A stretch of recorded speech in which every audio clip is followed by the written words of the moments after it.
Hi and hello. Thanks for joining me again tonight. It's now 10 o'clock in Ireland, if you ever wondered where the videos are coming from. 10 o'clock, 10 p.m. Irish time. And I'm very happy to see you again.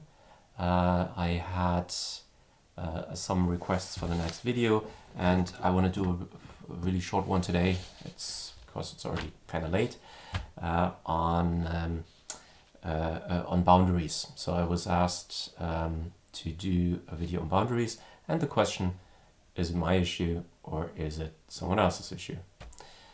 Now, boundaries are really important, and boundaries are also very important, actually extremely important in relationships. Very often people think, oh my god, I shouldn't have boundaries in a relationship. That's like erecting a wall. No, it's not.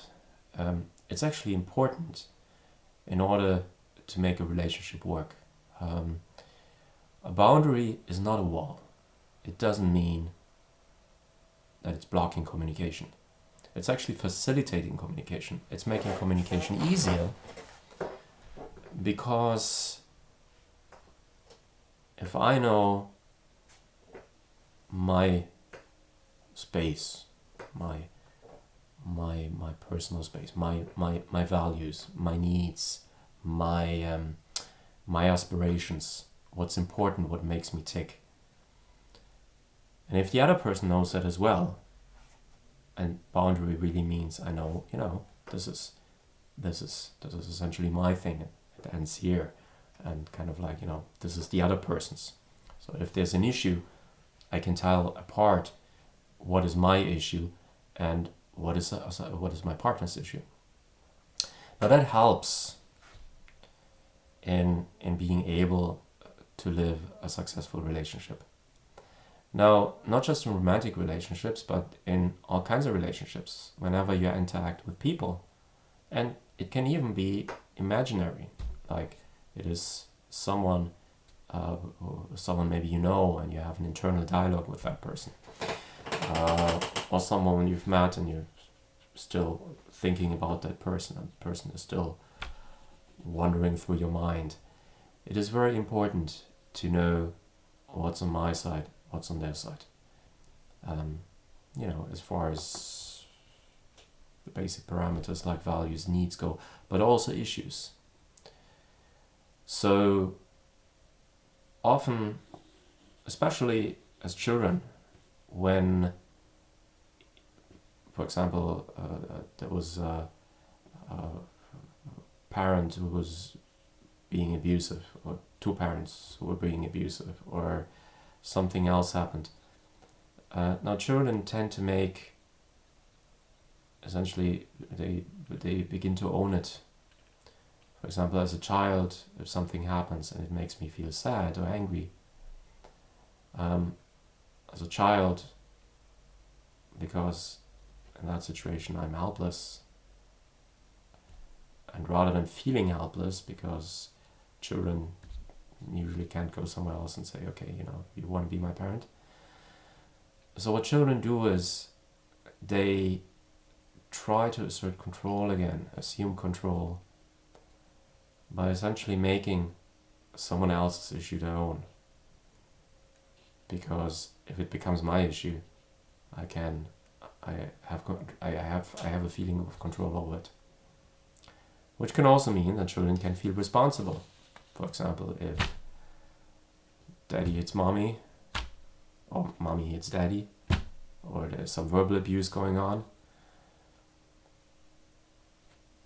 by seeing myself as a child as the cause of that, I get more control by making myself essentially responsible for it, by trying to find a solution, by trying to do something so that it stops.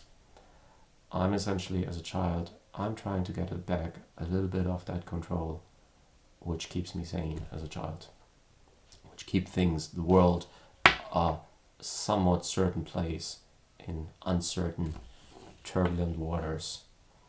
So boundaries again, I'm just giving this as an example. I mean, there can be many, many other examples where boundaries, of course, there can be boundary violations, there can be all kinds of things going on. But boundaries often, it might be that one of the reasons why it's difficult for us to erect, or, well, it's not really erecting boundaries because it's not a wall, but delineating a boundary, why that is so difficult, is maybe because at some point we felt that boundaries are actually causing problems, or we didn't want a boundary because we felt we needed a little more certainty and control in the world by making issues of other people our own.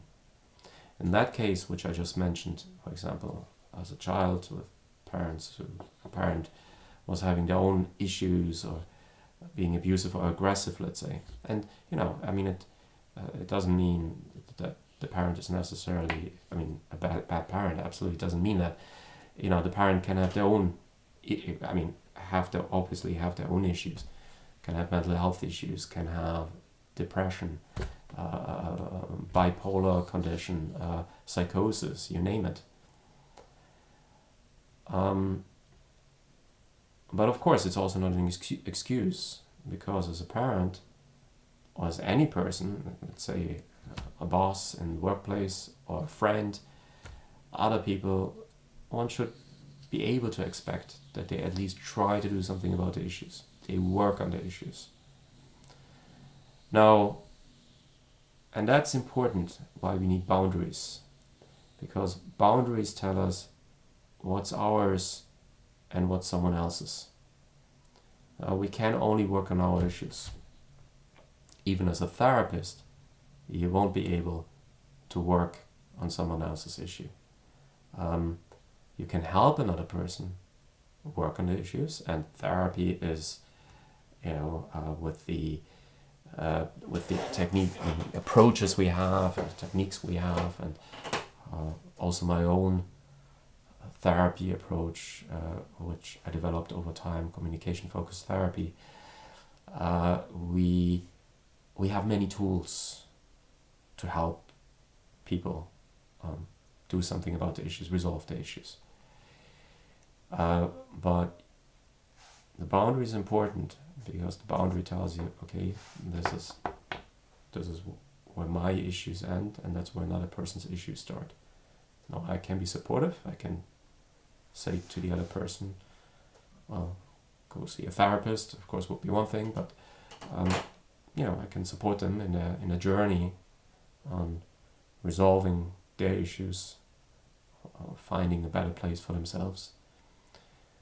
But we can never solve someone else's issues. And that's why it's so important to acknowledge boundaries and have boundaries in place, to have a sense what's on my side and what's on the other side.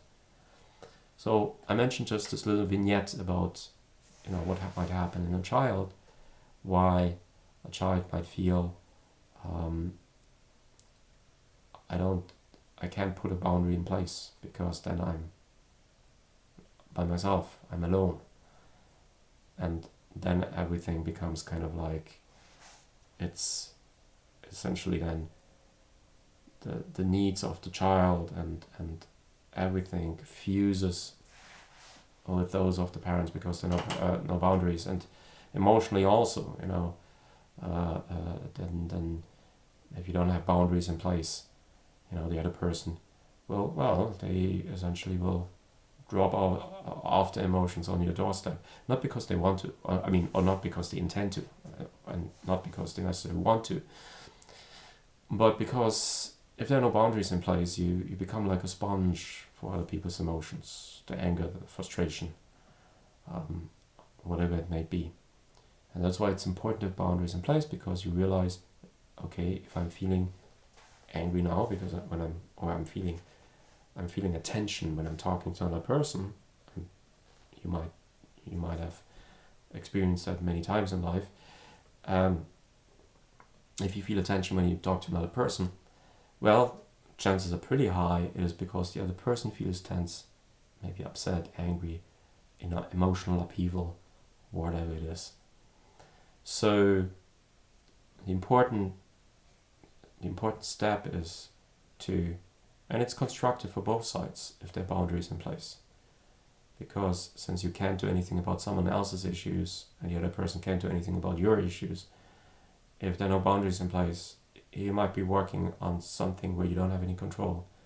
And if you don't have control over something, you also can't be responsible for it, and you can't really do anything. You can offer support, and you can offer tools and techniques as a therapist, for example, and very effective ones to help people really deal and resolve their issues. But even as a therapist, you need, especially as a therapist, you need to have a sense of boundaries. Not walls, but boundaries. So the question, am I going crazy, which a lot of patients actually are asking, is quite often it might be because the whole situation is crazy, or because the other person is suffering from issues. It could be all kinds of issues. And why they are triggered when you talk to them or when you are with them could be all kinds of things. Maybe the other person also generally, on a more subconscious level, feels that you can help. But you don't help by making their issues your issue, because then that doesn't help anyone. Or by assuming responsibility. Like as a child, if the parents are fighting and a child tries to assume control or protect itself, it feels all kinds of feelings: sadness, loneliness, fear, dread. The child feels, it's an existential threat. If who knows what's going to happen to the parents, or if they leave, essentially, in olden times and in the Stone Age, a child will die if the parents leave. So there can be lots of fears, and it's also very important to become aware of those feelings at the time when there was for example, a conflict between the parents. And now the child, if it experiences that fear, of course, it will try to get back a little bit of control to protect itself. And it might do that, very often does it, by, essentially assuming, or it's more the illusion of some control. If I'm a nice girl, if I'm a nice boy, maybe mommy and daddy won't fight anymore. Well, over time, of course, that can become an issue when you, for example, still do that in the workplace or in a relationship. If that's your way of then dealing with conflict, or if other people are experiencing conflict. So boundaries are important, very important to know what's on your side, what your needs are, what your values are, what's important to you, what's on the other side, and also, of course, where there might be things that could change. Strategies don't work anymore. Unresolved emotional conflicts. For example, you love your parents at the same time, when you're or one parent, a primary caregiver, or a friend, or a partner, you love that person. But when you're with that person, for some reason, the person also makes you feel sad or angry or something because what's going on their side. And then it's very important to acknowledge that, to become aware of that, and because that can also help the other person to do something about it. So when there are boundaries in place, you can reflect that and say, well, you're not a mean person, but what you just said was very hurtful. What's going on? Which is, it's confronting the person that there might be something going on their side, and that you see that, but that at the same time you're picking them up emotionally. You're saying, well, I can see you're angry, or you're You're not a hurtful person, but you're being hurtful. Well, what is going on? They might be in pain, you know. And probably if someone says something hurtful, they are in pain very often. So, but the important thing is, you know, boundaries help to create some clarity also. Those emotions are on the other side, or there's something going on the other side, this is going on this side. So they might be difficult to put in place, especially if you still interpret, or if you see boundaries as walls. And we all do to a certain extent. Maybe just because social programming, maybe it is, maybe it's what one learned or picked up early on, it could be, but boundaries are there really to help relationships, because then it makes it possible to talk about the relationship, about the interaction, because a boundary makes it possible that there's an I and there's a you, and if there's an I and there's a you, there can be a we. Without a boundary, there's just a something. There's neither an I nor a you. There's just a mass of something. So I hope those thoughts are helpful. If you feel any issues with boundaries, with making other people's issues your own, you know, then therapy is something which I highly recommend. Can be very useful. It's just because you're talking to another human being, and you know, in that communication with that other person, a therapist who has experience in helping people is and who has an eye on communication patterns, you can actually talk about communication. So you can talk about how you're interacting with the therapist, how you're interacting with other people, and that can shed light on where your boundaries are. Maybe you need better strategies, or adjust your strategies in a way, your communication strategies, to build better boundaries, put better boundaries in place. So again, we're not talking about walls, we're talking about something that actually facilitates communication.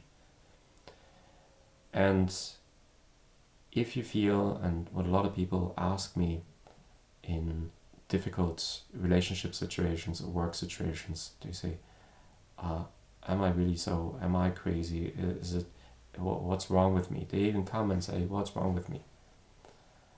Very often, it's, first of all, in any relationship, in any dyadic or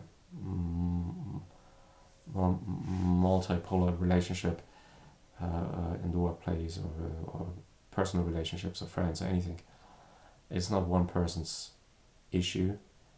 It's also not a person's fault. It's just how to communicate and putting communication strategies in place that establish and maintain boundaries. Like, as I said, for example, saying, okay, you know, what you said is hurtful, so you're essentially saying how you feel. Boundaries means you can express and talk about your feelings. By saying, you're not a bad person. You don't want to be mean. So what's really going on? So you're essentially saying there's something on your side, and that is, so boundaries essentially develop and are formed and shaped in the communication patterns, within the communication structures we use. So, yes, maybe think a little bit about boundaries. Think a little bit about Am I taking on someone else's issue where I've actually no control? Do I kind of know a little bit where my values, needs, aspirations are, and maybe where my blind spots are? Maybe some things that still, where my quality of life could be improved, or something might not be working as well. Strategies, often it's then a change in communication and strategies, communicating with myself, communicating with others.